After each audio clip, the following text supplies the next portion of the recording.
Hi, magandang araw sa inyong lahat. Ang pagbabalik, RJZ Handworks. Welcome to my channel.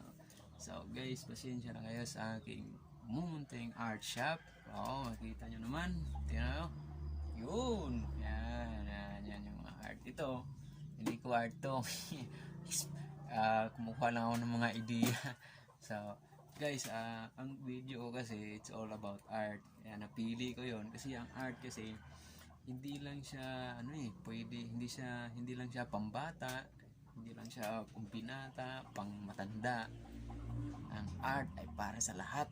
Walang pinipili ang art. Pwedeng gumawa kahit kahit sino ka pa, pwede kang gumawa ng art. So, hindi na kayo sa aking mga videos na gagawin. Wala pang masyado mga effects dahil first time ko pa lang po sa YouTube. So, intindihin nyo na lang po ako mga ka-YouTuber dyan. So, guys, yung mga nagpabala gumawa ng art, gumawa na kayo.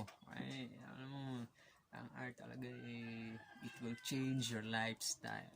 Disiplina, tsaka pagkakaroon ng trust sa sarili, value doon sa ginawa mong art. Yun ang pinakamaganda. So guys, ang video na ipapakita ko sa inyo yung ginawa kong Spider-Man. Yun ay ipapakita ko sa inyo yung kung paano ko siya ginawa. Una yung ginamitan ko siya ng gumamit ako ng polymer clay. Okay, so nag-sculpt ako. Tapos yun, pagkatapos kung mabuo yung Spider-Man, half lang yun eh.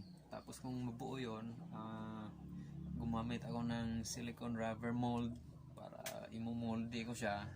Tapos pagkatapos noon ika-casting para pwede mo nang pinturahan. Tapos yun, next sunod-sunod na po yun hanggang sa finish yun, makikita nyo doon. So guys, samahan nyo ako, tara!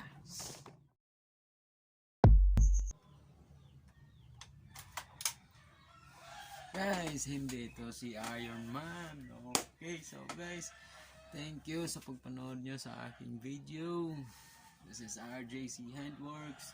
Please like and subscribe to my channel. Thank you. Till next time.